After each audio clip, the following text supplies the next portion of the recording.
우리 좌우 양옆에 있는 우리 지체들을 좀 보시면서 이렇게 인사했으면 좋겠습니다. 제가 당신을 끝까지 사랑하겠습니다 라고 인사해 볼까요? 네, 우리 한두 명 더 인사해 보겠습니다. 제가 당신을 끝까지 사랑하겠습니다. 네, 우리 샘터별로 모였기 때문에 우리 끝까지 우리 사랑하는 우리 청년들 되셨으면 좋겠습니다. 사랑에 대해서 완벽하게 정의를 해보라고 한다면 아마 많은 사람들이 이제 갸우뚱할 것입니다. 사랑이 뭐냐라는 것은 우리가 질문하지만 사랑이 뭐다라고 말하기는 다 제각각 답이 다르기 때문이죠. 누군가는 단순히 어떠한 설레는 감정을 사랑이라 말할 수도 있고, 혹은 누군가를 위해서 희생하고 봉사하는 것을 사랑이라고 말할 수 있습니다. 뜨겁게 타오르는 감정이 있어야 사랑이라고 여길 수도 있고, 아니면 오히려 차가운 이성으로 그를 돕고 세워가는 것이 사랑이다라고 평가하기도 합니다. 행동이 있는가 하면 감정이 있기도 하고, 감정이 있는가 하면 행동이 뒤따라오는 순서의 차이도 분명 존재할 수 있습니다. 그런데 이 사랑에 대해 대부분 정의하고 사랑에 대해서 제일 잘 말하지 못한다 하더라도 우리는 사랑하고 싶어하고 사랑을 배우고 싶고 사랑하려 힘씁니다. 더욱이 사랑에 상처받고 사랑 때문에 아파하고 사랑하지 못해서 좌절하게 되는 거죠. 게리츠 푸만이라는 사람이 5가지 사랑의 언어라는 책을 썼습니다. 1900년 초반, 1990년대 초반의 책인데요. 이 사람은 사랑의 5가지 언어를 설명합니다. 먼저는 인정하는 말, 함께하는 시간, 봉사, 스킨십, 선물. 이게 사랑의 언어라는 거죠. 이것은 각자에게 갖고 있는 한두 가지의 강력한 사랑의 그릇을 의미합니다. 즉, 나에게 함께하는 시간이 사랑의 언어인 사람에게 아무리 봉사를 채워놓는다 하더라도 그 사람의 사랑의 그릇은 채워지지 않아 함께하는 시간에 사랑의 그릇을 가진 사람은 사랑받고 있다고 여기지 않는 거죠. 이 반대도 마찬가지인 것입니다. 그러니 사랑은 내가 하고 싶은 것을 상대에게 준다고 해서 사랑이라고 여기는 게 아니라 상대가 느끼게끔, 깨닫게끔, 그 사람이 알게끔 하는 것이 사랑의 핵심이다라는 것을 게리츠 푸만은 이야기하고 있습니다. 여러분들 한번 좌우 양옆에 한번 더 보실까요? 옆 사람의 사랑의 언어가 무엇입니까? 라고 한번 질문해 볼까요? 당신의 사랑의 언어는 무엇입니까? 네, 이따가 샘터 모임 때 한번 잘 나눠보시면, 지금은 아닙니다. 이따가 한번 이렇게 간단하게 나눠보시면 좋을 것 같습니다. 오늘 본문은 사랑장이라고 불리는 성경에서 가장 유명한 성경장입니다. 이 사랑장에서 바울은 사랑을 정의합니다. 되게 대담하죠. 우리는 사랑을 막 함부로 정의하지 못하는데 바울은 사랑을 정의하고 있습니다. 그런데 여기서 정의할 때 사실 우리가 사랑장이라고 보고 있어서 이제 사랑에 대해서 정의한다고 하지만 진짜 사랑의 정의하는 더 큰 개념의 첫 번째를 우리는 까먹을 때가 있습니다. 그건 바로 무엇이냐면 사랑은 은사라는 것이죠. 은사. 들어보셨죠? 은사. 이건 선물이란 뜻이죠.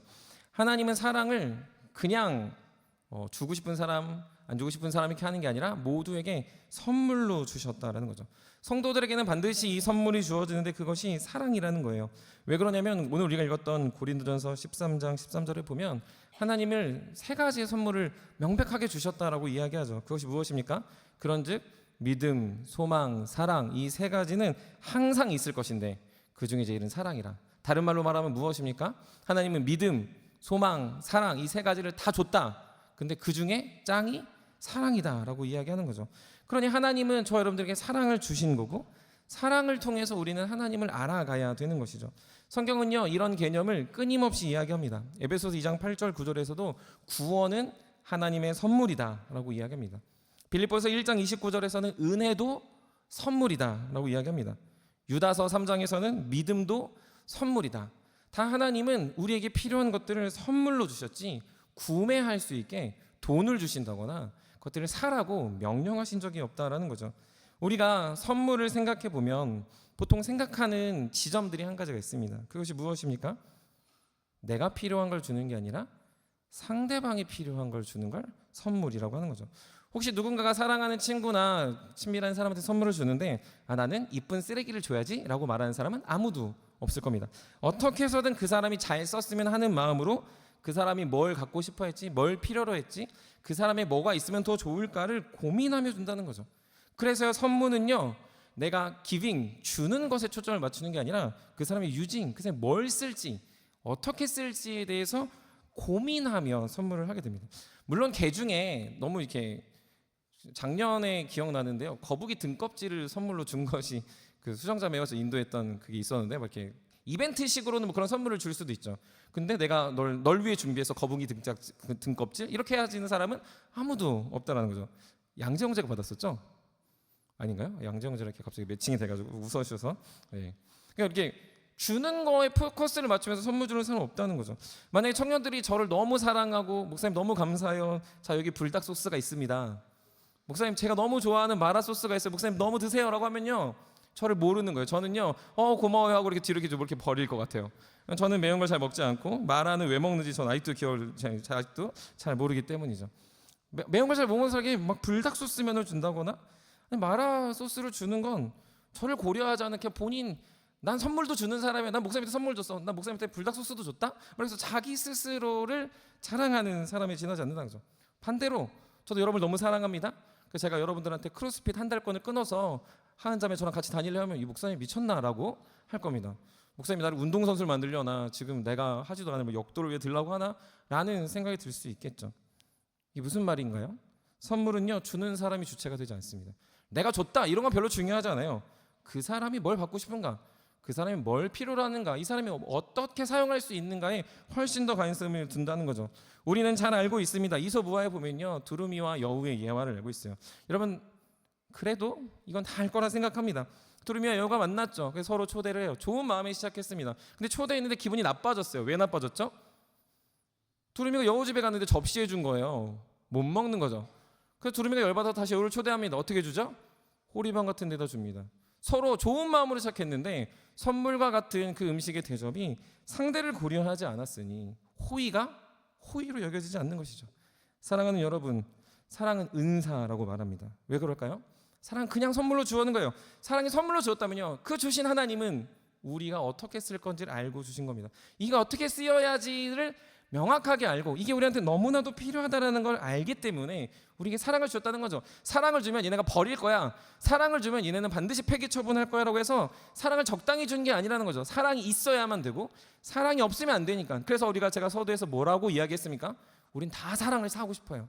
사랑 없으면 다 안타까워하고요. 사랑 때문에 상처받죠. 그러니 하나님 우리에게 사랑을 주시는 거죠.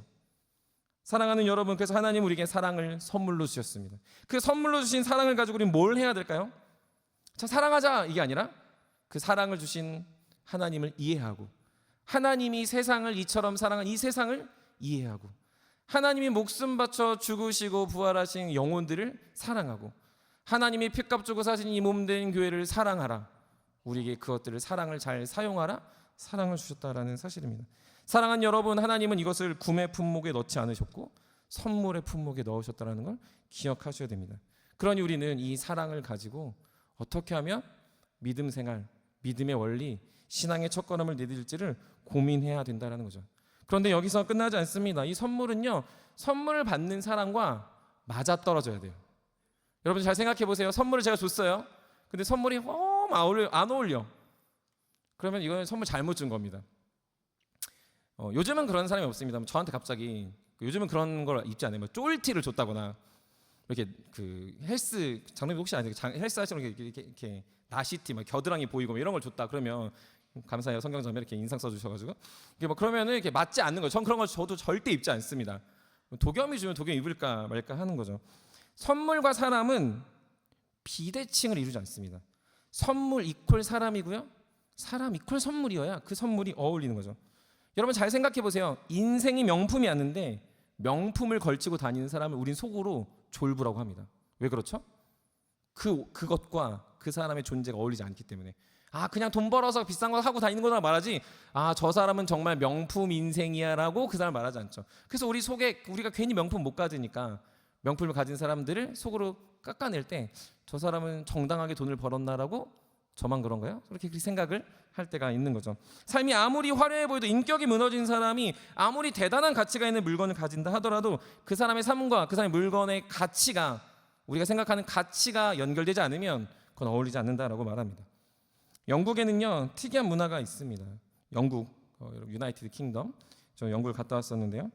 저는 별로 좋아하진 않고 이렇게 아는 사람입니다. 아마 좋아하는 사람도 있을 거예요. 영국에서 나라에 공을 세우거나 국위 선양을 하는 사람에게 자귀를 내리는데 그걸 대표적인 사람이 알렉스 퍼거슨이라는 사람입니다. 알렉스 퍼거슨은 한 축구 팀의 감독이었어요. 그 사람은 이 맨체스터 유나이티드라는 팀을 통해서 국위 선양을 했어요. 심지어 엄청난 이 트래블이라고 그 세계 3대 축구 대회를 우승했고, 그리고 영국 축구를 세계에 알렸고 명망이 높였죠. 그래서 1999년에 태어나지 않은 사람들도 있겠지만 1999년에 영국 황실은 그에게 기사 자기를 내렸습니다. 그래서 제가 이렇게 써놨죠. 알렉스 퍼거슨 앞에 써라고 써 있습니다. 알렉스 퍼거슨 경이라고 불러요. 근데 이걸 줬을 때 영국 사람들의 반응을, 여기 계신 분들은 아마 모르겠지만 저는 저 당시 때 이제 고등학생 한창 축구를 좋아할 나이기 때문에 알고 있는데, 모두가 환호했고 모두가 마땅하다라고 했습니다. 그치, 퍼거슨은 이 정도 받을 만해, 기사 자기 받을 만해라고 이야기했습니다. 거기다 대고 누가 폄하를 한다거나 어떻게 맨체스터 유나이티드 감독이 기사 자기를 받냐라고 해서 황실에게 대든 사람이 한 명도 없었다라는 거죠. 왜 그랬을까요? 기사 자기라는 선물과 알렉스 퍼거슨 경우는 너무 어울렸기 때문에. 충분하다, 아니 오히려 부족하다라고 생각하는 사람이 있었다라는 거죠. 여러분들 이 말을 잘 생각해 보십시오. 호박에 질구는 되고 수박 되지 않습니다. 돼지 목에 진주의 목걸이 걷는다고 돼지가 사람이 되거나 아름다운 여왕이 되지 않습니다. 겉과 속이 같아야 된다는 거죠. 아무리 좋은 선물이 있어도 그 사람의 본질과 내면이 그 선물과 어울리지 않는다면 우리 혀를 차고 안타까워하기 마련이에요. 우리가 아무리 왕관을 갑자기 여러분 쓰고 나타난다고 해서 여러분들을 조선의 왕 아니면 대한민국의 왕으로 세워놓지 않습니다. 누군가가 박사학위를 가져온다고 해서 여러분들이 그걸 표절했다거나 여러분들이 정당하게 얻지 않았다면 그건 박사에 어울리지 않는 것이죠. 여러분들이 물론 왕처럼 보이고 박사처럼 보일 수 있을지 모르나 여러분들의 내면과 여러분들이 얻고 여러분들이 누리고 있는 재화가 일치하지 않는다면 그것은 결코 어느 누구도 인정하지 않는다는 거죠. 여러분, 그런데 여기서 중요한 게 있습니다. 하나님은 우리에게 사랑을 주셨다는 거죠. 이게 무슨 말입니까? 사랑과 우리는 어울린다는 거예요. 사랑이 어울리지 않는데 우리한테 준 게 아니라 하나님이 우리한테 사랑을 주는 건 사랑이 우리에게 너무 어울리기 때문에, 너네 사랑하는 존재야라고 생각하기 때문에, 우린 사랑할 수밖에 없기 때문에 사랑을 주신 거라고 하나님 우리에게 선물로 주신 것이죠. 한번 사랑 갖고 놀아봐봐. 너네 사랑하다 상처받을 거다. 너네 사랑하면 사랑이 이루어지지 않을 거다. 사랑해봤자 사랑이 될 것 같냐라고 해서 사랑을 주는 게 아니라 우리의 삶과 딱 맞아떨어지는, 사랑으로는 부족하지만 사랑으로 설명할 수밖에 없으니 하나님 우리에게 사랑을 주셔서 그 사랑에 걸맞는 인생이 되라고 이야기하는 거죠. 사랑하는 세움 여러분, 사랑을 선물로 받으셨음을 기억하고 사랑에 걸맞는 인생임을 기억하며 그렇게 살아가는 세움의 청년들 되기를 주님의 이름으로 간절히 축복합니다. 그러니 그 사랑을 가지고 하나님 아는 거예요. 그 사랑을 가지고 교회를 사랑하는 겁니다. 그 사랑을 가지고 샘터원들을 알고 서로 사랑하고 서로 묻고 서로 노력하는 거죠. 왜냐? 우린 사랑과 걸맞는 사람이니까. 서 알렉스 퍼격슨만이 아니라 사랑의 누구누구, 사랑의 샘터장, 사랑의 목사님, 사랑의 장로님, 사랑의 교회를 통해서, 이렇게 하니까 뭐지? 사랑의 교회 같은데? 이렇게 하니까 우리가 사랑을 통해서 우리를 어울리다라고 하나님은 인정해 주셨다는 거죠. 그러니 저 여러분들이 서로를 바라볼 때 사랑과 너무 어울리는 사람이야. 우리 샘터장은 사랑 빼면 시체야. 우리 목사님은 사랑 빼면 시체야. 우리 교회는 사랑 없이는 설명할 수 없지라는 당당한 이 고백이 저 여러분들의 삶에 넘치기를 주님의 이름으로 간절히 축복합니다. 두 번째는요, 여기서 끝나지 않아요. 사랑은 배워야 할 감정입니다. 사랑은 배워야 돼요. 주셨지만 설명서를 읽는 것처럼 잘 읽고 배우고 알아가야 된다는 거죠. 월터 트로비 씨가, 제가 가끔 연애하거나 이제 좀 있으면 연애 우리가 이제 학교를 하는데 연애학교 오시는 분들한테 제가 반드시 추천하는 책이기도 합니다. 월터 트로비 씨라는 사람이 사랑은 배워야 할 감정입니다라는 책, 아주 소책자예요. 여러분들 두꺼운 거 싫어하잖아요. 아주 얇은 소책자입니다. 근데 그 책을 한자로 이렇게 한 줄로 요약하면요, 말하고 있는 게 있어요. 그건 뭐냐면요, 사랑은 falling love이 아니라 growing in love이라고 얘기합니다. 사랑은 폭 빠지는 게 아니라 함께 성장하는 거다 라고 이야기하고 있는, 이게 제 마음에, 제 20대 제 마음에 확 들어왔습니다. 20살 때 그래서 나는 그런 사랑을 할 거야 라고 했는데 잘했는지 잘 모르겠습니다. 사랑은요, 다 사람들이요 fall in love에 초점을 맞춰요.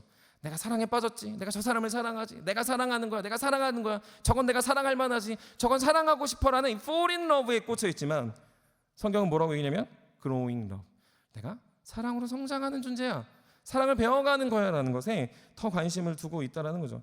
그러다 보니 많은 청년들, 심지어 많은 연애하는 사람들, 기독 청년뿐만 아니라 이 세상에 있는 아주 많은 사랑에 들들들 끊는 저와 여러분들의 이 젊은 시절에 있는 많은 사람들이 감정에 치우쳐서 생각합니다. 감정이 사랑이라고 생각하는 거죠. 내 마음을 fall in love하게 하는 그것이 사랑의 트리거라고 생각할 때가 훨씬 많이 있다는 거죠. 그런데요, fall in love는 트리거가 있고 빠져야 될 수 있지만 grow in love는 그런 게 아닙니다. 뭐죠? 성장하는 거예요. 감정도 배우고 의지도 배우고 나의 생각도 배우고 하는 이 배움이 있어야 된다라는 거죠. 저는 여러분들을 만나서 많이 바뀌었지만 그래도 별 수 없는 T입니다. T. 그렇다고 해서 제가 여러분들의 감정과 연애와 사랑을 폄하하진 않습니다. 감정을 배제한 연애는 절대로 있을 수 없습니다. 저도 결혼을 했고 자녀를 낳으면서 이 감정이 있다라는 걸 저도 알았어요. 나도 감정이 있네라는 걸 저도 놀라면서 제가 감정을 안 거죠. 그런데 정말 많은 사람들이요, 자신의 감정의 바다에 요동치는 것을 사랑이라고 생각해요. 이 워딩을 좀 기억했으면 좋겠어요. 감정의 바다가 요동치는 것을 사랑이라고 생각한다면 여러분 그건 아닙니다. 여러분 그건 사랑이 아니에요. 이 놀라운 감정의 바다가 요동칠 때 그것을 사랑이라고 느끼다 보니까 많은 사람들이 요동치는 돌멩이들을 찾아요.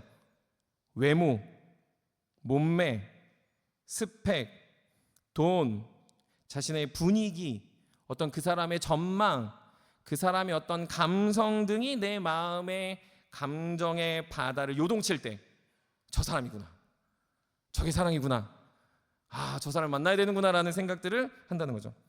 근데 이게 반대도 존재하는 게 문제인 거죠.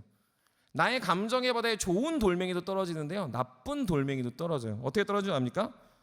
불편해, 별론데, 재수 없어, 쟤 왜 저래? 라는 나의 감정의 바다를 돌멩이를 딱 던지니까 사랑이 뒤집어서 그 사람을 증오하고 미워하는 거죠. 여러분 그리스 로마 신화를 보십시오. 제우스의 아내 헤라는 증오의 여신이었어요. 그 사람을 증오해요. 사랑도 하지만 증오하는 사람이 나타나는 거죠.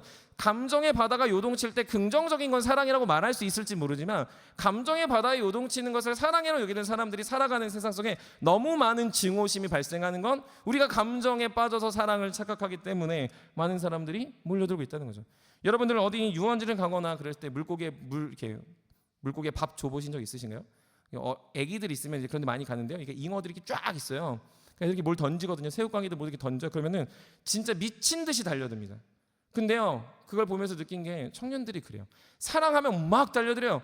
저 사람 좋아 보이지? 그치, 저 사람이랑 결혼해야지. 그치, 저 공동체가 좋은 거지라고 막 달려들어요. 근데 이내 허기를 느끼고 또 돌아갑니다.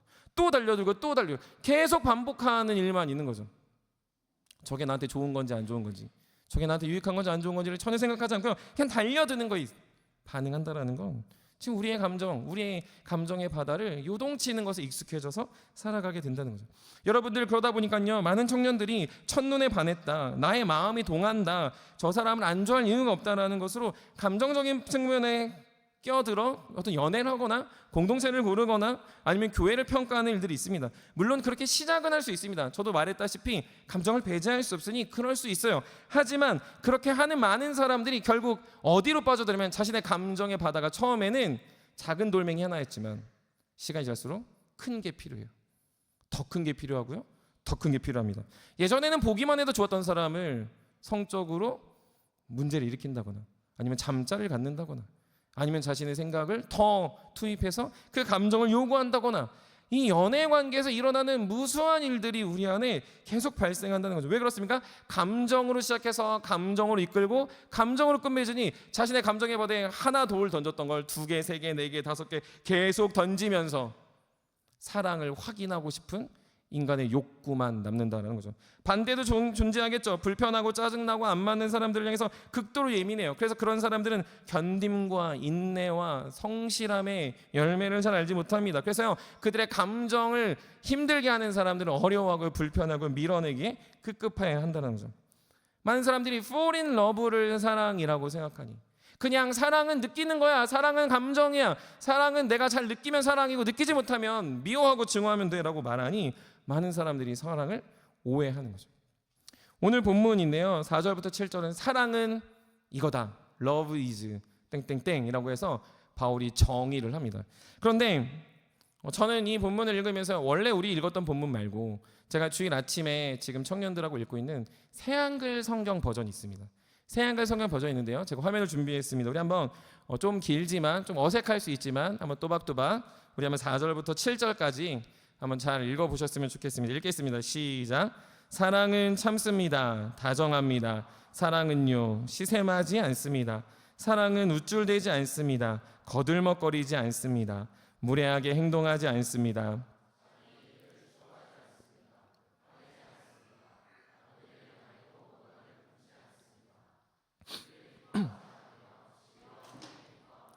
모든 경우에 감싸줍니다. 모든 경우에 믿음을 잃지 않습니다. 모든 경우에 희망을 품습니다. 모든 경우에 견뎌냅니다. 아멘. 훨씬 확 와닿죠. 거들먹거리지 않는다. 시샘하지 않는다. 나쁜 일을 당해도 원한을 품지 않는다. 이거 너무 아름다운 표현이죠. 모든 경우에 감싸고 모든 경우에 믿음을 잃지 않고 모든 경우에 희망을 품는다. 여러분 이거는 감정이 아니죠. 감정을 누르는 나의 의지, 나의 파토스가 있어야 돼요. 나의 의지력이 있어야 되는 거죠. 그리고 그것에 대한 깨달음, 나의 로고스, 나의 이 지성이 있어야 돼요. 아 이게 사랑이구나라는 걸 내가 끊임없이 아는 거죠. 이건 사랑이 아니야. 참으면 사랑이 아니야. 불의를 보고 즐거워하는 것이 사랑이라고 내가 잘못 생각하니까 상대방이 막 나쁜 걸로 가도요 막 괜찮아. 우리가 편하면 됐지라고 생각하는 거는 사실 잘못됐다라는 거죠. 우리 안에서 이걸 알아야 돼요. 아 이런 게 사랑이구나. 참는 게 사랑이구나. 아 견디는 게 사랑이구나라는 걸 알아야 돼. 이걸 모르니까 감정으로 우리의 마음을 계속 소모할 때가 훨씬 많다는 거죠. 사랑하는 세우미 여러분, 사랑하고 싶으시죠? 연애뿐만 아니라 공동체를 사랑하고 샘터원들을 사랑하고 교회를 사랑하고 싶으시죠? 그러려면 반드시 해야 되는 게 있다면 여러분들의 감정의 바다에서 뛰쳐나오십시오. 여러분들의 감정의 바다는 가만히 냅두십시오. 여러분들의 감정의 바다가 마치 갈릴리 호수처럼 매번 요동치는 것을 내버려 두지 마십시오. 출렁일 때 그것을 그대로 내어두지 마세요. 그게 잘못됐구나라고 생각하셔야 돼요. 그게 출렁일 순 있으나 출렁이는 이유를 알아야 되고 그 출렁이는 것이 나의 수준임을 알아 주님께 기도하고 간구하셔야 되죠. 나의 감정의 바다가 잠잠하라라고 말하는 예수 그리스도의 선포 속에서 잠잠함을 경험해야 돼요. 그때 무엇이 있습니까? 나의 의지가 나타나고 거기에 나의 지성이 발휘되어 무엇을 참을지, 무엇을 견딜지, 무엇을 더 섬길지, 무엇을 배울지, 무엇을 위해 사랑을 알아갈지를 그제서야 온전히 growing in love를 할 수 있다는 거죠. 저는 사랑하는 세움의 모든 청년들이 이런 사랑을 배워갔으면 좋겠습니다. 공동체를 보면서도 연인 간에서도 형제 간에서도 자매 간에서도 교회 간에서도 우리 안에서 이러한 일들이 계속 있어야 돼요. 여러분들의 감정 하나에서 교회 못 다니겠네. 이 샘터 별로다. 저 목사님 별로네라는 감정의 바다가 요동칠 때 여러분은 감정에 매몰되지 마시고 감정에서 뛰어나와 여러분의 마음에 잠잠하라 명하시는 주님의 명령 앞에 여러분들의 마음과 뜻과 정성을 다해 성장해가는 하나님을 알아가는 그 사랑에 걸맞는 인생들이 되시길 간절히 소망합니다. 그런데요 두 번째로도 기억하게 될 게 있는데 그건 뭐냐면 일방적이지 않아요. 이건 그냥 같이 해야 됩니다. 여러분요 함께 노력하고 함께 수고해야 된다는 거죠. 대표적으로 저도 이제 결혼을 했으니까 부부관계로 이야기하면요 아내와 다툴 때가 있습니다. 그때 부부관계 개선할 때 자 여보 뭘 잘못해서 그럼 제가 이렇게 막 반성문을 씁니다. 이렇게 하면 부부관계겠습니까? 그러진 않습니다. 제가 아내를 잘 섬기지만 1번, 2번, 3번, 4번 써가지고 자 내가 이게 하면 우리 부부관계 좋아져 이게 아니에요. 나는 이걸 잘못했어. 그러면요 기대하고 그러는 거 아니지만 아내도 나도 이게 미안해. 나도 이렇게 노력할게. 서로 노력한다는 거죠. 근데 우리가 이것들을 잘 이해하지 못하니까 일방적으로 요청해요. 너 어디 날 사랑하는지 보여줘봐. 그러면 그때 사랑할게. 너 나의 사랑의 표현을 선물을 좀 가져와봐. 너가 나를 사랑하면 희생 좀 해봐 라는 것으로 우린 너무 많이 일방적인 사랑의 관계에 익숙해져 있습니다. 마치 고백도요 내가 고백하고 그 다음 고백받고 이렇게 혹은 내가 어떠한 것에 대해서 어마어마한 것들을 줘야 그 사람도 어마어마한 걸 줄 수 있다라고 생각하는 거죠. 근데 사랑은요 사실은 그런 게 아니라는 거죠. 사랑은요 서로 노력하고 그 공동된 사랑의 산을 같이 올라가는 일들을 해나가야 된다는 거예요. 그것들을 가장 잘 보여주는 건요 사실은 결혼한 제 입장에서 얘기해 본다면 자녀를 보면 잘 알게 됩니다. 부부가 관계를 잘하고 사랑을 잘하면요, 자녀는 자연스럽게 그 사랑을 배워 그 사랑을 전하는 아이가 되더라는 거죠. 근데 부부관계가 어그러지거나 부부관계가 좋지 않은 집의 가정을 보면요, 사랑이요 되게 일방적일 때가 있어요. 애기들도요 이렇게 딜을 하더라고요. 야, 너 얼마 줘봐. 그럼 내가 뭐 할게. 너 이거 뭐 줄 건데, 선물을 주든지 뭘 하든지 너 뭐 할 건데라고 요청하는 일들을 보는 것을 사실 도겸을 통해서 이렇게 건너 보게 됩니다. 여러분, 놀라운 거예요. 우리 안에서도 사랑을요 열심히 하고 노력하지만요, 어느 순간 내 마음의 바다, 감정의 바다가 일방적으로 요구한다는 거죠. 너가 나한테 사랑하면 그 다음 다가갈게, 아니면 내가 이만큼 사랑해서 너 나에게 이만큼 사랑을 해줘야 돼 라는 것으로 상호 계약을 맺고 사랑을 한다면 그 사랑은 진전될 리가 절대 없다라는 거죠. 사랑은요 그 반대요. 어떻게 됩니까? 그 사람과 반응 없이, 그 사람과 상관없이 내가 이 사랑을 원한다면, 함께 할 것들을 기대하면 내가 먼저 수고하고 노력하며 그것에 가까이 갈 때 함께 협력하며 사랑을 배워갈 수 있다는 거죠. 너무 기대하며 다가가는 게 아니라 이미 나에게 주어진 사랑과 은혜를 깨달으며 계속해서 그 공통의 목표인 사랑으로 나아갈 때 합력해서 선을 이루는 하나님의 공동체, 하나님의 가정, 하나님의 샘터, 하나님의 교회가 될 수 있다는 거죠. 여러분, 이거를 공동체와 가정에 적용해 보면 너무 간단해집니다. 많은 사람들은요 좋은 공동체 원해요. 많은 사람들은요 우리 청년부가 좋아지길 원합니다. 우리 교회가요 멋져지길 원해요. 우리 교회가 이 세상에 영향을 주길 원합니다. 그런데 다 이렇게 얘기하죠. 교회가 뭐 하고 있지? 청년들 리더는 뭐 하는 거야? 교회가 나한테 뭘 해줬는데? 세상에 기독교는 좋은 일을 하는 거야? 라고 말하고 아무것도 하지 않는 거죠. 사랑하고 싶어요. 우리 마음은 산의 굴뚝 같아. 교회 사랑하고 싶죠. 청년부 사랑하고 싶죠. 너무나도 욕먹는 이 교회의 상황 속에서 교회를 사랑하고 싶은데 사랑할 교회가 없대요. 근데 그들은 뭘 안 하고 있습니까? 사랑을 하지 않는 거죠. 그 교회를 사랑하려고 노력하지 않으니, 그 교회가 그를 아무리 사랑한다고 일방적으로 말해도, 그를 향한 예수 그리스도의 그 십자가의 사랑이 아무리 그를 향해 선포돼도 그는 깨닫지 못하고 귀 닫고 눈 닫고 멈춰 있을 수밖에 없다라는 거죠. 여러분, 사랑은 같은 원리로 적용됩니다. 여러분들의 마음속에 누군가를 사랑하고 싶다면 일방적으로 가는 것 같지만 사실은 일방적으로 가는 게 아니라 함께 지어지고 함께 사랑하며 그 은혜를 배워가는 것이 성경에서 말하는 사랑의 역사, 사랑의 방향성이라는 거죠. 오늘 본문을 기록한 고린도 교회는 서로 원망이 많았어요. 이게 너무 놀라운 거죠. 왜 고린도 교회에게 사랑을 말했을까라고 생각해 본다면요, 고린도 교회가 딱 그랬다는 거죠. 오늘날 우리가 많은 청년들이, 많은 이들이 한국의 교회를 보며 비판하고 공동체를 판단하고 교회 관계가 어그러진 이 상황 속에 고린도 교회가 딱 그랬다는 거예요. 고린도 교회를 뭘 한 줄 아십니까? 누가 맞아? 누가 정답이야? 그래서 어떻게 할 건데? 이건 왜 틀린 건데? 그래서 누가 더 맞고 누가 더 틀린 건지 시시비비를 가리자. 이것이 고린도 교회의 수준이었다는 거예요. 그러니까 사랑하지 못할 조건들을 계속 찾으니, 고린도 교회는 기적도 있고 능력도 있고 대단한 일도 있었지만 고린도 교회는 사랑이 없었던 거죠. 방언도 하고 수많은 일들도 했지만 그 고린도 교회, 이번 주 새벽 설교 들었잖아요. 노진주 목사님, 에베소에 사는 성도들, 사실 에베소보다 고린도가 더 악하거든요. 이 고린도에 사는 성도들이 얼마나 무너져 있는지를 그들은 알았는데, 그들 내면 속에 사랑하고 싶은 교회를 바라보면서도 교회의 문제만 계속 쏙쏙들이 말하니 그들의 행동은 전혀 나아지지 않고 교회가 날 위해 뭘 해줬냐라고 반문만 하고 있다는 거죠. 사랑하는 여러분, 사랑을 하고 싶습니까? 공동체를 사랑하고 샘터를 사랑하고 지도자를 사랑하고 이 세상을 사랑하길 원하십니까? 여러분, 그러려면 노력하셔야 돼요. 이 세상을 사랑하고 하나님의 교회를 사랑하고 샘터를 사랑하셔야 됩니다. 여러분들이 할 수 있는 거, 그들의 어떤 기대, 어떤 기브 앤 테이크가 아니라 우선 나에게 주어진, 그도 노력하고 있으니 나도 노력하면 그 어느 중간 지점을 만날 거 아니에요. 남편이 노력하면 아내가 노력하는 그 중간 지점에서 사랑이 이루어지는 거예요.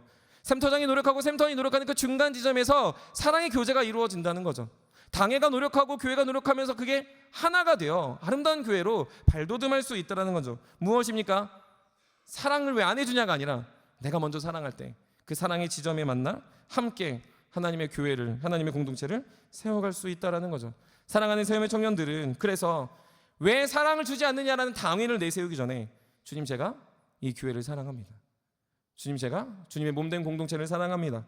올 한 해 허락하신 샘터와 샘터장을 사랑합니다라는 믿음으로 여러분들의 그 모든 모임과 관계들을 진행할 때 그곳에 여러분들의 사랑받음을 깨닫고 함께 사랑 안에서 폭풍 성장하는 올 한 해가 될 줄 믿습니다. 그래서 끊임없이 그렇게 나아가는 우리의 공동체, 그런 모습들이 우리에 나타나길 주님의 이름으로 간절히 축복합니다. 마지막으로는 사랑은 신앙의 코어입니다. 코어예요. 코어. 이것 때문에 아까 이제 샘터 교재도 이제 중간에 바꿨는데요. 아까 처음에는 핵심이라고 썼다가 코어라고 바꿨습니다. 훈련, 교육, 헌신, 봉사, 희생, 열심 다 중요해요. 근데요, 사랑이 코어입니다. 코어. 여러분 꼭 이것도 새기셨으면 좋겠어요. 여러분, 우리 몸의 코어는 어디죠? 몸의 코어. 운동하신 분들은 다 압니다. 이 복부와 이 허리. 운동할 때 복압 주세요. 허리 휘지 않게 하세요. 허리 중립 유지하세요. 이러거든요. 왜냐하면 이 코어 힘이 굉장히 중요하기 때문에 이게 무너지면 들지도 없고 들 수도 없고 앉을 수도 없고 막 그렇다라는 거죠. 이 코어가 무너지면요, 아무리 열심히 해도요 더 성장하지 않아요. 코어가 무너지면요 결국 했던 모든 것들을 멈출 날이 찾아오게 된다는 거죠. 고린도 교회 문제도 여기였다는 거죠. 사역이 적어서가 문제가 아니에요. 사역이 잘못돼서가 문제가 아니에요. 그들에게는 코어인 사랑이 없으니 은사는, 오늘 읽었던 우리 고린도서 13장 1절부터 3절에 보면요, 소리나는 구리와 울리는 꽹과리에 지나지 않는 겁니다.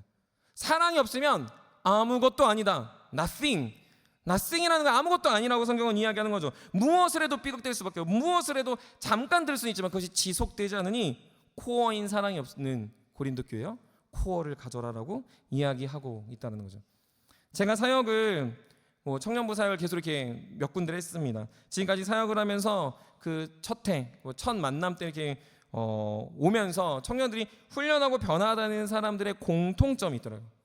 어쨌든 청년 사역을 꾸준히 하다 보니까 이 변화된 사람들의 공통점이 있어서 이렇게 생각을 해봤는데 대단한 게 아니에요. 두 가지 코어를 갖습니다. 첫 번째 코어는요, 예수님이 자신을 사랑한다는 확신을 명확하게 확인합니다.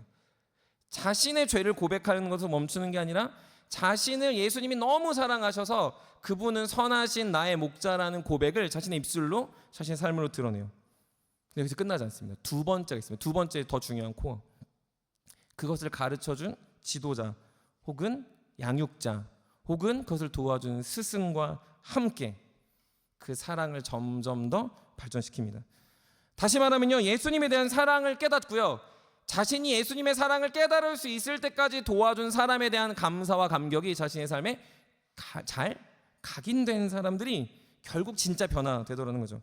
둘 중에 어느 것 하나 못 느끼거나 둘 다 없다면 그럴싸할진 모르나 사실은 정작 제가 청년부 사역만 15년 이상을 했는데 결국 15년 지나니까 청년들도 결혼했잖아요. 다 나중에 딴소리하고 다 넘어진 일들을 보게 됩니다. 예수님을 사랑한다고 하는 사람들을 만났어요. 그 사람들은요, 목사님 말고 예수님 더 사랑한다고 했어요. 전 좋다고 했습니다. 그래, 예수님 사랑해라. 예수님 사랑이 정답이다 라고 얘기했습니다. 근데 그 사람들이 없었던 건 그를 가르치고 그를 돕는 사람들에 대한 감사와 사랑이 없었습니다. 그 사람 어떻게 됐을까요? 결국 자신의 인생의 풍파나 어려움을 만날 때 견디지 못하고 낭망하고 떨어졌습니다. 세상에 의지할 사람 없는데 예수님만 의지하고 살았는데 예수님이 결국 자신의 상황과 환경을 통해 말하는 사람이라는 도구를 잊어버리니 그 사람의 삶 속에 문제가 생겼을 때 공동체를 찾지 못해 결국 신앙에 배회하는 일들이 생겼다는 거죠. 반대의 경우도 있더라고요. 예수님을 잘 느끼지 못해 근데 교회 공동체가 좋아서 나왔고 샘터장이 좋아서 나왔고 목사님이 좋아서 나왔어요. 근데 그 사람 삶 속에 예수 그리스도에 대한 십자가의 깨달음이 없으니 그 순간은 문제없이 잘 지내는 것 같고 그 순간에 그 공동체와 잘 사는 것 같지만 결국에 그 사람의 심령에 오히려 문제가 생겼을 때 굉장히 세상적인 방법으로 교회는 다니나 세상 사람으로 살아가는 일들이 많아지고 오히려 그 사람들이 교회에 남았을지 모르지만 그 사람 때문에 신앙이 물타고 신앙이 어지럽혀지는 일들을 너무 많이 봤다는 거죠. 이게 무슨 말입니까? 코어인데 이 코어가 하나만 있으면 삐뚤어져서 넘어진다거나 없으니 결국 신앙이 잘 세워지지 않는다는 거죠. 바울은 그걸 잘 알았어요. 그래서 그 사람들한테 이제 잡다한 거 됐어. 은사, 기적, 방언 괜찮아. 그런 거 안 해도 돼. 너네 진짜 중요한 게 뭔지 알아? 코어야. 그건 사랑이란다라고 이야기하고 있습니다. 오늘 본문이 아닌 고린도서 3장 1절에서 2절에 보면요, 이렇게 기록되어져 있습니다. 제가 읽겠습니다. 형제들아, 내가 신령한 자들을 대함과 같이 너에게 말할 수 없어서 육신에 속한 자 곧 그리스도 안에서 어린아이들을 대함과 같이 하노라. 내가 너희를 젖으로 먹이고 밥으로 아니하였노니 이는 너희가 감당하지 못하였음이거니와 지금도 못하리라. 무슨 말하는 겁니까? 너네 사역 논할 수준이 아니야. 너네 방언, 은사 논할 수준 아니야. 코어가 중요해. 너네 사랑이 중요해. 사랑 배우고 와. 예수님에 대한 사랑, 너에게 복음을 전해주는 그 지도자에 대한 사랑을 잘 배우고 그것에 대한 깨달음을 가지고 그 위에 봉사도 더하고 헌신도 더하고 수고도 더하고 열심도 더해야 우리 교회가 건강해진단다라고 이야기하고 있는 거죠. 그러니 사랑하는 여러분, 코어를 세운 사람은 어떻게 변화될까요? 코어를 세워서요, 사랑 안에서 훈련되고 변화된 사람들은 어떻게 살아갈까요? 다 왔습니다. 어떻게 변화될까요? 경계를 뛰어넘습니다. 여러분들, 아까도 운동 얘기 잠깐 했지만 제가 요즘 운동 열심히 하고 있거든요. 코어를 잡잖아요. 그러면 무게가요, 이렇게 드는 무게가 점점 늡니다. 제가 처음 운동 시작할 때, 제가 이제 운동한 지 8개월 됐습니다. 8개월. 처음 데드리프트, 혹시 자매들 데드리프트 아세요? 제가 아내가 운동 얘기 하지 말라고 했는데 또 운동 얘기합니다. 죄송합니다. 데드리프트 처음 할 때요, 20kg 들고 허리가 아팠어요. 20kg. 근데 무리겠다, 사용 못하겠다 해서 못 들었어요. 최근에 110kg를 들었습니다. 감사합니다. 박수 받으려는 얘기가 있는데 110kg. 저도 놀랐어요. 네. 코어가 그렇게 중요해요. 코어. 8개월 동안 는 건 별로 없는데 코어가 늘더라고요. 그래서 무게가 이게 느는 거예요. 여러분들, 신앙에도 코어가 늘면 늘어야 될 거 아니에요. 그게 뭐가 느느냐 궁금하잖아요. 바울이 말하는 거는요, 나의 신앙의 경계를 허무는 겁니다. 그때부터 우리는요, 경계 허물 생각은 안 하고요, 이렇게 도구를 찾아요. 이렇게 나를 이렇게 꾸미는 도구들을 찾는 거죠. 근데 그게 아니에요. 점점 깊어지고 점점 넓어지고 확장되어지는 일이 나타나요. 뭔가 하더라도요, 그 이전보다 더 탁월하게, 그보다 더 깊이 있게, 더 능력 있게 하는 일들이 점점 나타나는 거죠. 쉽게 생각해 봅시다. 그게 뭘까요? 내성적이었던 사람은요, 사랑의 코어가 생기면요, 조금은 외향인들이 하는, 요즘 교회 들어오기 힘드시죠? 숫자가 좀 줄어가는 것 같습니다. 이렇게 막 밝게 인사할 때 이렇게 들어올 수 있다는 거예요. 교회 안 와, 이게 아니라 나중에 여러분들이 그 안내를 할 때 그래, 나도 한번 오 해줄 수 있는 사랑의 태도로, 이거 뭐 하는 거야, 교회가 지금 예배 드려야지 왜 시끄럽게 얘기하는 거야가 아니라, 그래, 이게 웰컴하는 거에 우리가 마음을 좀 동해보자 해서 내향인들도 그게 조금 더 감당할 수 있다는 거죠. 물론 이걸 다 해야 사랑의 코어를 배웠다가 아니에요. 내가 넘을 수 있는 영역의 아주 일부분을 얘기하는 겁니다. 헌신하지 않았던 사람이요, 사랑이 채워지면요, 이 정도는 헌신할 수 있겠다면서 새벽 부흥회 때 설거지 봉사를 하고 안내를 하는 일들이 생겨난다는 거죠. 점점 더 확장해 보면 여러분들의 삶에 도전하지 못했던 영역들이 어느 순간 도전의 가시권 안에 들어와서, 이거 한번 믿음으로 넘어가 볼까? 이 정도는 내가 한번 해볼까? 샘터장을 해볼까? 내가 훈련을 받아볼까? 내가 이 정도는 할 수 있는데, 예를 들어 누구를 후원하거나 누구를 돕거나 아니면 내가 교사가 된다거나 교회에 필요가 있을 때 나의 힘을 쓰는 것이 예전에는 너무너무 싫었는데, 사랑의 코어가 생기니 하나 들고 둘 들다 보니 10개도 들고 20개도 들고 100개도 드는 사람이 된다는 거죠. 여러분, 코어는 그렇게 점검하는 거예요. 주님, 제가 주님 사랑합니다라는 말로 점검하는 게 아니라 여러분들의 헌신의 영역들이 점점점 늘어나는 거죠. 근데 코어가 준비 안 된 사람 어떻게 하죠? 헌신했는데 그 다음에 안 합니다. 교사했는데 사라져요. 저희 담임 목사님이 유명하게 말하는 거 있죠. 혹시 아십니까? 장로님들 다 아시는데, 한 번 샘터장은 영원한 샘터장이다. 그게 가능한 이유는요, 코어가 강하니까 쭉 가는 거예요. 주님 오실 때까지 샘터장 한다는 거죠. 여러분들도 동일해요. 내가 무언가를 했다면요, 코어의 힘으로 쭉 가는 거지, 한번 했다 안 했다, 내가 좋으면 했다 안 했다, 이렇게 해서는 우리의 마음과 우리의 심령이 지금 뭔가를 잘못 훈련받고 있다는 걸 이야기하는 거죠. 우리 한번 이 본문 같이 읽어보겠습니다. 사무엘하 22장 30절인데요. 사무엘하 22장 30절 우리 한번 같이 읽어보겠습니다. 읽겠습니다. 시작. 내가 주를 은혜하고 적진으로 달리며 내 하나님을 의지하고 성벽을 뛰어넘나이다. 아멘. 사랑하는 여러분, 사랑의 코어가 생긴 사람은 이렇게 삽니다. 적진을 향해 달리고 하나님을 성벽을 뛰어넘는, 이게 믿음인 거죠. 이게 사랑의 사람이에요. 믿음이다 이야기 전에요, 이 사랑이 있어야 돼요. 그러니까 교회를 위해서 내가 뭘 더 할 수 있을까? 하나님의 영혼들을 위해서 나는 어떻게 희생할 수 있을까를 사는 거예요. 제가 사역을 하면서 너무나도 많은 사람들을 봤는데, 많은 사람들의 믿음을 뛰어넘는 일들이 있어요. 여러분들 잘 아는 금요일 밤에 모이는 그 예전에 팀장 모임이 있었습니다. 뭐 밤 1시, 2시, 3시 말할 것 없이 막 모였어요. 근데 다 직장인들이 왔는데 더 하는 거죠. 더 많은 일들을 봉사하고 수고하는 거죠. 왜 그렇습니까? 받은 사랑을 어떻게 해서든 동생들한테, 후배들한테 전하려고 하는 그 마음이 우리 안에 자연스럽게 경험되니까 시간은 괜찮고, 자신의 물질을 사는 것도 괜찮고, 자신의 체력이 떨어진 건 상관없이 그 일들을 지속하고 있는 거죠. 만약에 그 사람 중에 한 명이라도 교회 안 나왔으면 제가 이 말을 못해요. 근데 다 앉아있어. 그래도 다 이렇게 목사님 욕하면서 다 이게 있고, 목사님 때문에 제가 이것밖에 못 삽니다라고 말하고 있지만 그래도 감사해요, 동영생. 예. 그래도 감사해요. 있으니까. 그들의 믿음의 도전이 우리에게 도전이 되는 건 그들이 어떤 걸 한 게 아니라 사랑이 느껴지기 때문이죠. 마태복음 19장에 보면요, 부자 청년이 나옵니다. 부자 청년은요, 모든 율법을 다 지켰어요. 근데 예수님이 칭찬해요. 저는 그 예수님의 칭찬이 너무 멋지다고 생각합니다. 예수님 진심을 다해 칭찬해요. 잘하였도다 라고 얘기해요. 근데요, 그 다음 붙여 얘기하죠. 내 모든 물질을 팔아, 모든 걸 팔아 나를 따르라 라고 합니다. 그때 부자 청년은 근심하고 떠나갑니다. 그 사람이 열심이 없었을까요? 아니요. 그 사람 열심히 있었습니다. 그럼 지식이 없었을까요? 아니요, 있었어요. 그 사람에게는 노력이 없었을까요? 아니요, 있었어요. 그 사람 뭐가 없었을까요? 예수님을 향한 사랑이 없었습니다. 그 정도까지 못해. 그 정도는 아니지라고 하는 거죠. 자녀는요, 부모를 향해 사랑의 경계선이 있습니다. 하지만 부모는 자녀를 향한 경계선이 없습니다. 영혼을 사랑하는 리더는요, 경계선이 없어요. 샘터는 샘터장은 경계선이 있어요. 일주일에 한 번 만나면 너무 많이 만나는 거라고 생각할지 몰라요. 하지만 샘터장들은 일주일 내내 여러분들을 위해 기도합니다. 사랑을 배워가는 사람들은요, 경계선을 허물어 갑니다. 근데 사랑을 잘 모르는 사람은요, 경계선을 긋고 그걸 넘어가는 걸 요구할 때 떠나갑니다. 왜요? 사랑 때문인 거죠. 지식, 열심, 노력, 환경 아니에요. 사랑이 없어서, 사랑을 몰라서, 사랑을 경험하지 못해서 부자 청년도 떠나가고 요즘 살아가는 많은 청년들 교회를 떠나갑니다. 사랑하는 세움 여러분, 그러니 사랑은 적당히 해서는 안 됩니다. 사랑은 예수 그리스도의 십자가의 그 사랑, 성육신 되신 그 예수 그리스도의 사랑을 깨달을 때 우리가 진짜 누군가를 사랑할 수 있는 거예요. 기한을 정하거나 환경을 정하거나 어떤 범위를 정하거나 높이를 정해서 하는 건 사랑이 아니에요. 왜냐하면 예수님은 그걸 정하지 않으셨거든요. 예수님은 자신이 인간이 되셔서 우리를 사랑하셨거든요. 자신의 물과 피를 다 쏟으시며 우리를 사랑한다고 하셨거든요.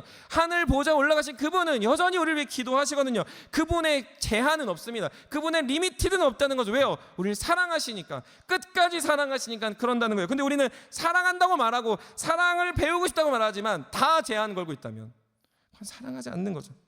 여러분 어떻게 사랑하셔야겠습니까? 여러분 어떤 사랑을 배우고 싶습니까? 청년의 시기에 진짜 사랑을 알고 싶으면 어떻게 살아가야 됩니까?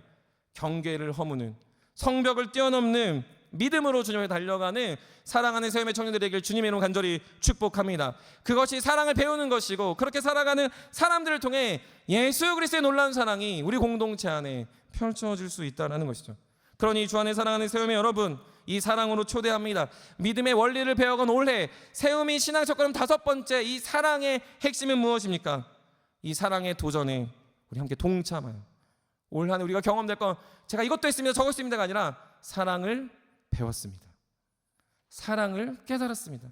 주님의 그 사랑이 이젠 좀 알겠습니다라는 성숙한, 진짜 이제 좀 성숙한, 이제 여러분들 20대 넘고 다 성인이라고 말만 하지 말고 이제 좀 성숙한 하나님의 그리스도인들이 되시는, 정말 하나님이 주목하시는 주님의 일꾼들이 되시는 모든 청년이 되기를 주님의 이름으로 간절히 축복합니다.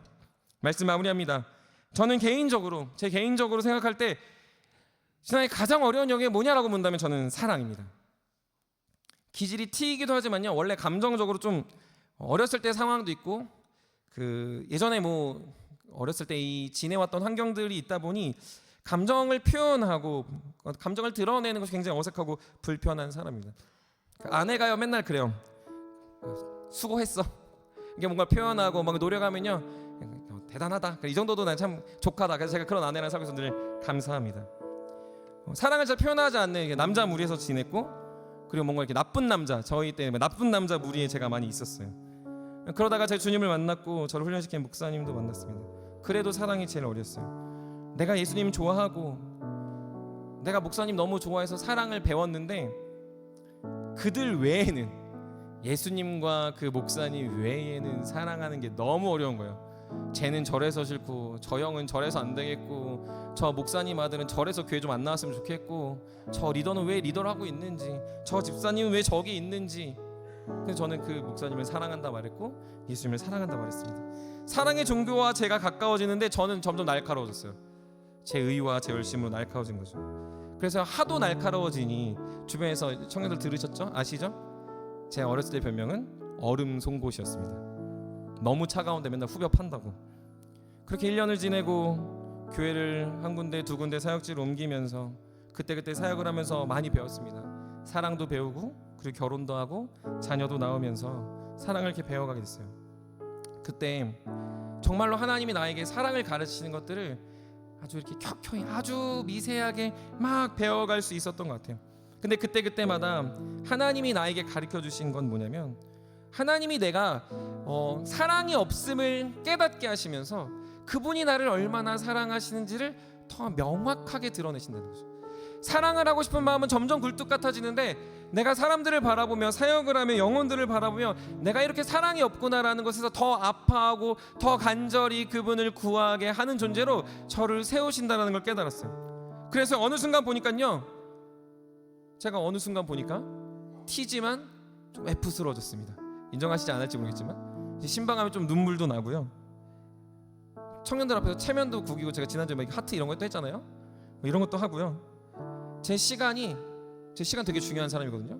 시간을 허비하는 것에 익숙해졌습니다. 돈 쓰는 거요 별로 아깝지 않아요. 청년들한테 돈 쓰는 건요 제가 다 줄 수 있을 것 같아요. 청년들 만나서 이야기하면 시간 가는 줄 보고 얘기할 수 있을 것 같아요. 예전에는 저는 계획형이어서 계획 뒤트는 거 진짜 싫었거든요. 근데 계획이 바뀌는 거 별로 대수롭지 않습니다. 즉흥적인 일에 하나님의 역사를 이룬다면 즉흥적인 일 할 수 있습니다. 왜요? 사랑을 배우고 싶어서 노력해가는 저의 삶에 제가 믿음의 경계들이 점점 허물어지고 있는 걸 주님이 이루셨다는 거죠. 그러면서 계속해서 주님이 가르쳐 주세요. 아, 내가 사랑이 늘었구나. 아, 내가 그래도 이제 조금 사랑은 할 수 있구나 깨닫는 게 아니고요, 그 순간순간마다 주님의 사랑에 비할 바 없는 나의 먼지 같은 사랑의 존재를 늘 깨닫습니다. 그래서요, 오늘도 주님 앞에 사랑을 가르쳐 달라고 기도합니다. 그분의 성육하신 사랑, 십자가의 사랑. 그분은 왜 나를 기다려 주셨을까? 그분은 왜 나를 목사로 세우셨을까? 나는 왜 여러분들의 목사로 세우셨을까? 나는 왜 금강교회 목사인가? 나는 왜 이곳에 사역을 하고 있는가? 나는 왜 그분의 돌보심과 사랑 안에 값없는 은혜, 그분의 그 놀라운 은혜를 나는 받고 있는가를 그분의 사랑을 날마다 깨닫게 한다는 거죠. 저의 사랑의 범위가 늘어가면 늘어갈수록요, 늘어간 크기가 늘어가는 게 아니라 그분의 사랑이 너무 커져가지고 20살 때 난 사랑이 없어 보다 지금 더 사랑을 못할 것 같아요. 만나면요 해줄 말이 별로 없어요. 미안해서. 만나면 뭔가 도와줄 게 별로 없어요. 주님이 하실 거니까. 만나면 내가 사랑한다고 말하고 싶은데 내 사랑보다 주님이 그를 사랑하니까 나는 그냥 더 숨게 되더라는 거죠. 주 안에 사랑하는 세움 여러분, 사랑합니다. 그리고 사랑합시다. 그리고 그 사랑에 주님을 경험합시다. 우리가 늘어가면서 사랑이 자랑되고 드러나는 게 아니에요. 그분의 사랑이 드러나고 나의 사랑 없으면 점점 드러날 거예요. 이제 제가 40 중반을 향해 가고 있는데요, 사랑을 배웠다고 말하지 못하겠어요. 더 없어진 것 같아요. 더 줄어든 것 같아요. 근데 바뀐 거 하나는 그분의 크신 사랑이 너무 뼈저리게 경험되니 어느 순간 저의 경계를 허물고 있는 제 인생이 발견되고 제 삶이 드러나게 되었다라는 겁니다. 여러분, 올 한 해 이 삶에 초대합니다. 그 사랑의 영역들, 뛰어넘은 자리들, 여러분들의 사랑 없음에 신음하는 그 자리가 주님의 사랑으로 뒤엎여 우린 사랑 없지만 그분의 사랑이 일하심을 드러내고 그분 앞에서 교회와 공동체를, 하나님의 영혼들을 살려내는 우리 사랑하는 모든 세움의 지체들이 되시기를 주님의 이름으로 간절히 축복합니다. 그래서 오늘 나눔할 때도 우리가 앞으로 3월부터 개학하고 이제 진짜로 본격적인 믿음의 여정을 나아가는 대학생들도 할 것 없이 이 사랑을 배워 올 한 해 정말 주님 사랑합니다, 주님의 사랑 앞에 우리가 부복합니다라는 우리 모든 청년들, 모든 이들 되시길 주님의 이름으로 간절히 축복합니다. 우리 다 같이 일어나서 우리 같이 찬양하도록 하겠습니다.